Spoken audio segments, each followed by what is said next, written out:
এখন থেকে আপনার কম্পিউটার বা ল্যাপটপ চালু হবে আপনার ফেস বা ফিঙ্গারপ্রিন্ট দিয়ে, এবং আপনি আপনার কম্পিউটার বা ল্যাপটপের লক খুলতে পারবেন আপনার ফেস বা ফিঙ্গারপ্রিন্ট দিয়ে। তো এটি খুবই একটি মজার বিষয়। তো চলুন শুরু করা যাক। তার আগে আপনি যদি আমার চ্যানেলটি এখনও সাবস্ক্রাইব না করে থাকেন তাহলে এখনই সাবস্ক্রাইব করুন। তো আপনি যদি আপনার কম্পিউটারের স্ক্রিনের নিচে তাকান তাহলে এরকম একটি সার্চের অপশন দেখতে পারবেন। এটি মূলত উইন্ডোজ 10-এ থাকে। তো আপনি এখানে ক্লিক করবেন। ক্লিক করার পর সার্চ করবেন সাইন সাইন ইন, তারপর এন্টার। তাহলে এরকম একটি পেজ দেখতে পারবেন। তো এখানে আপনি যদি প্রথমে দেখেন, you must add a password before you can use the other sign in option. Face, fingerprint অথবা পিন সেট আপ করার আগে আপনাকে অবশ্যই আপনার কম্পিউটারে পাসওয়ার্ড সেট আপ করে নিতে হবে।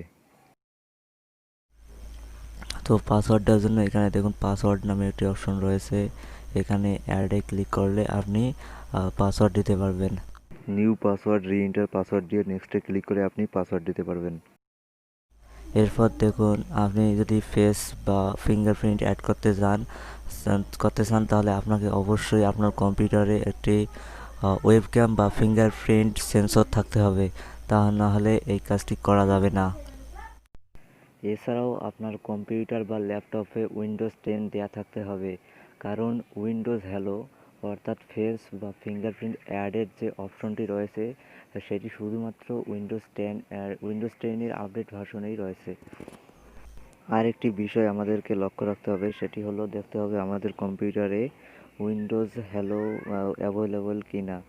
তো দেখুন এখানে দেওয়া আছে Windows hello is not available on this device, অর্থাৎ আমার কম্পিউটারেও এটি অ্যাভেলেবল না, অর্থাৎ আমি ফেস বা ফিঙ্গারপ্রিন্ট অ্যাড করতে পারবো না, কারণ আমার কম্পিউটারে উইন্ডোজ 10 এর আপডেট ভার্সন দেয়া নাই। তো আপনি চেক করে দেখবেন আপনার কম্পিউটার বা ল্যাপটপে উইন্ডোজ হ্যালো অ্যাভেলেবল কিনা। অ্যাভেলেবল হলে আপনি এই সুবিধাটি ভোগ করতে পারবেন। আর অ্যাভেলেবল না হলে আপনি আপনার কম্পিউটার বা ল্যাপটপটি সেট আপ দেওয়ার সময় আপডেট ভার্সন ব্যবহার করলে আপনি হয়তো এই সুবিধাটি পেতে পারেন। তো আশা করি বিষয়টি বুঝতে পেরেছেন। আর ভিডিওটি ভালো লাগলে লাইক দিন, শেয়ার করুন, মতামত থাকলে কমেন্ট করুন, এবং ভবিষ্যতে এরকম আরও ভালো ভিডিও দেখতে সাবস্ক্রাইব করে পাশেই থাকুন।